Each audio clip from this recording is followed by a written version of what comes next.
आओ संतो परम प्यार से बोलिए धन्यकार जी। आओ संत महात्माओं, यदि समय को देखें तो समय बड़ी रफ्तार से गुजर रहा है। सन 2023 गुजर गई और सन 2024 का ये जो तीसरा महीना चल रहा है, तो आओ संत महात्मा अंदाज़ा लगा सकते हैं कि समय किसी का मोहताज नहीं, यानी इंसान समय का मोहताज है, लेकिन समय किसी के लिए नहीं रुकता। इंसान को समय का इंतजार करना पड़ता है, लेकिन समय को इंसान का इंतजार नहीं करना पड़ता। तो आओ संत महात्माओं, अक्सर संत महात्मा बताते हैं कि इंसान तू जिस काम के लिए संसार के बीच आया था, आखिर तू ये समय रहते हुए उस काम को निपटान कर लेना है, उस काम को तुझे कर लेना है। तो आओ संत महात्माओं, लेने क्या आए थे ओटन लगे कपास, यानी क्या करने आए थे, और कपास का अर्थ है यानी कि चीज़ में उलझ करके इंसान रह जाता है। आओ संत महात्माओं, वेद शास्त्र बता रहे हैं कि 83,99,999 योनियों भोगने के बाद कहीं जाके इंसान को मनुष्य की ये जन्म प्राप्त होता है।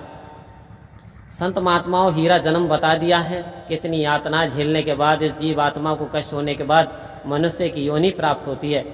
आओ संत महात्माओं, उन सांसों को जो कि कीमती हैं, इंसान किस तरीके से लुटा रहा है। आओ संत महात्माओं, एक व्यक्ति होता है और वो लकड़ी का काम करता है, लकड़ियाँ बेचता है। तो वो लकड़ी बेच के गुजारा कर रहा था और अपने जीवन का पालन पोषण कर रहा था। आओ संत महात्माओं, फिर भी परेशान था। एक बार एक व्यापारी की नज़र उस व्यक्ति पर पड़ी और उसने लकड़ी देखी तो चंदन की थी। आओ संत महात्माओं, उसने कहा भाई इन्हें कहाँ बेचने ले जा रहा था? कह रहा जलाने वाली लकड़ियों पर बेच करके ले जा रहा हूँ। आओ संत महात्माओं, उसने कहा ठीक है, वहाँ पर मत बेचना, मैं मुँह मांगी कीमत दूंगा, आप ये लकड़ी मेरे पास बेच देना। आओ संत महात्माओं, जब वो व्यक्ति गया लकड़ियाँ लेकर के, तो कई हजार रुपए उस व्यापारी ने उसे दिए और बोले बहुत सारी हो तो और भी ले आना भाई, उससे ज़्यादा आपको रकम मिलेगी। वो कहता है क्या बात है इन लकड़ियों के अंदर? वो कहता है ये चंदन की हैं, इनकी कीमत है। आओ संत महात्माओं, अब चंदन की लकड़ी की कीमत कब पड़ी? जब व्यापारी ने नजर डाली, जब जौहरी मिला। आओ संत महात्माओं, हीरे की परख जो जौहरी करता है, ठीक इसी प्रकार से इस आत्मा को ज्ञान, जो परमात्मा का जो ज्ञान है, वो समय का सद्गुरु करा दिया करता है। जब समय का सद्गुरु मिलता है तो हमारे जीवन का मोल पड़ जाता है, इंसान को अपना वास्तविक मूल्य दिखाई पड़ जाता है कि मैं ये हूँ। आओ संत महात्माओं, ये सद्गुरु ही है जो इसने हमारा मोल डाल दिया, वरना हम तो ऐसे सांसें बिता रहे थे जैसे वो लकड़ी बेभाव बेच रहा था। तो इंसान, तेरा एक एक श्वास अनमोल मोती है, ये गंवाने के काबिल नहीं है। तो आओ संत महात्माओं, इसे हमें सेवा में, सिमरन में, सत्संग में, दूसरों के भलाई करने में, कि परहित सरस धर्म नहीं भाई, पर पीड़ा सम नहीं अदमाई।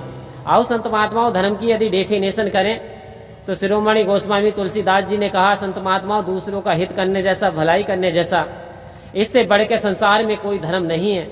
आओ संत महात्माओं, और दूसरों को पीड़ा पहुंचाने, इससे बड़ा कोई अधर्म नहीं है। तो आखिर सदगुरु हमसे क्या चाहते हैं? आओ संत महात्माओं, कह रहे हैं कि तू इंसान बना है तो सबसे तेरा बड़ा धर्म है इंसानियत का। तो सबसे पहले संत महात्माओं, आप क्या हो, कौन से कैटेगरी में हो, आपको सारे बंधनों से मुक्त सदगुरु ने कर दिया और एक आजाद पंछी की तरह इस निरंकार में विचरण करने के लिए आपको जो आजाद कर दिया। आओ संत महात्माओं, समय के सदगुरु की ये पहचान होती है कि बंधन काट मिला दे राम। तो आज हमारे सदगुरु ने हमारे सारे बंधनों को काट दिया। इससे पहले पढ़े हुए थे, मैं फला जाति का हूँ, मेरा धर्म ये, मेरा ईमान ये, मेरा मजहब ये है, मैं इसमें हूँ। तो इंसान ये छोटी छोटी बंधनों में पड़ करके अपने जीवन का जो है जंजाल बना लेता है, और जो वास्तव में परमात्मा की कोई जाति नहीं होती।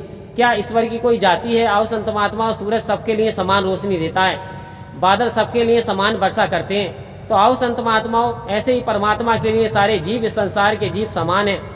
तो आओ संत महात्माओं, सभी से हमें प्रेम करना है, भाईचारा बढ़ाना है, और इसे रमे हुए राम को पाते हुए अपने जीवन को बिताना है। परम प्यार से बोलिए धन्यकार जी।